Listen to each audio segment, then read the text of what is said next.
Graffiti is as much a part of culture in Bristol as nightlife and music. However, bar a handful of famous pieces by recognised artists, most of the art plastering the city walls goes unnoticed. Often dismissing it as mindless vandalism, the public has forgotten that graffiti culture arose from a disenfranchised youth who wanted a voice. I aim to remind people that there are faces and stories behind the writing. Graffiti as we know it today became popularised alongside hip-hop subculture in the early 80s, one which had many political and social motivations. For this reason, I believe that a look into the lives of those who take part in the culture on a more personal level is beneficial for understanding these motivations.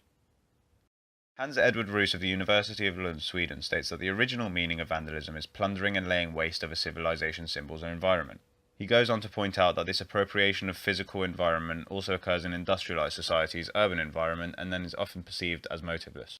Here, he is reinforcing the idea that the public often don't understand the reasons behind vandalism. Many of the existing sociological documentations on graffiti, such as the aforementioned Edward Roos article, focus strongly on the vandalism aspect, whereas I will focus on the more personal aspect.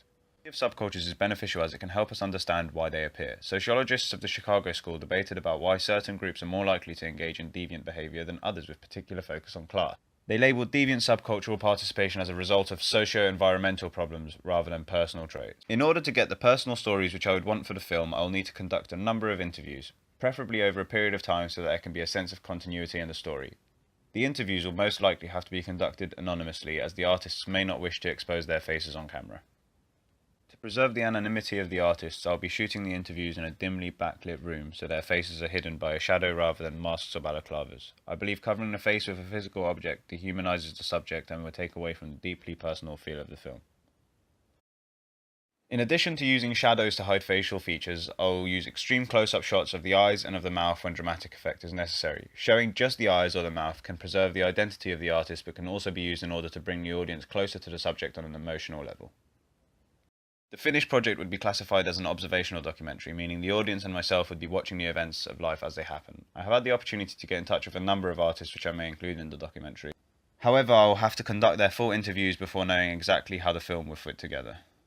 With that in mind, I do aim for the short documentary to have a general arc. I can't predict events of the future, however, life on the edge of legality such as that of a graffiti writer can be more eventful than that of an everyday citizen. As well as keeping the audience interested throughout, I aim to finish the documentary on a heavy-hitting note which will remain in their minds after watching.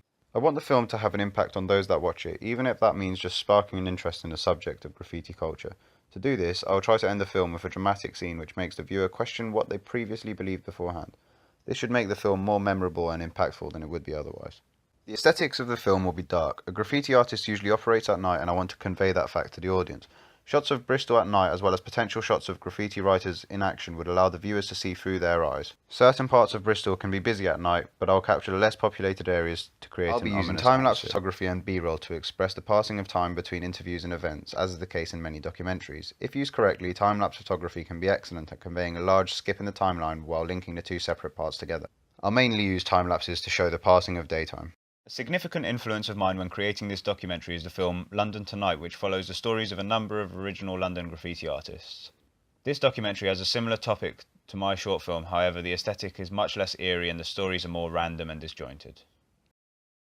I'll also be drawing influence from the YouTube channel Vox, which I admire for its editing style and presentation in their videos. As well as these, I will of course be studying the visuals of other graffiti-related documentaries such as Exit Through the Gift Shop and Style Wars, so that my film doesn't end up too similar to them. In the interest of eliminating bias and making the film as neutral in its standpoint as possible, I will try to juxtapose different stories from artists so the viewers can get a sense of different ideologies and reasonings. This should allow for the viewer to make their own judgment on the situations. Despite not wanting to put my influence on the viewers too much, I do want to make the artists come across as relatable rather than alienated from the public. Making the audience feel a connection with the subjects of the interviews is crucial in order to invoke certain emotional responses towards the end, which is one of the main aims of the film. There are several ethical issues when it comes to making a film about an illegal activity. At no point will I encourage the artists to break the law for the benefit of the film, but rather I'll be acting as an observer of their existing actions.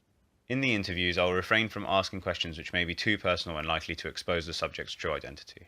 I will also allow the interviewees to view the film before it is submitted so as to assure them that they have full anonymity throughout. When it comes to what I am showing in the film, I believe I have a responsibility to show the full truth as it happens naturally, but I wouldn't want anyone to get in trouble for anything. Hopefully, I'll be able to carry forward as many of the discussed aspirations as possible, but as is the nature of the graffiti subculture, sometimes that may not work exactly as planned. If any problems arise, I will include them in the film so as to accurately represent the subculture I'm studying.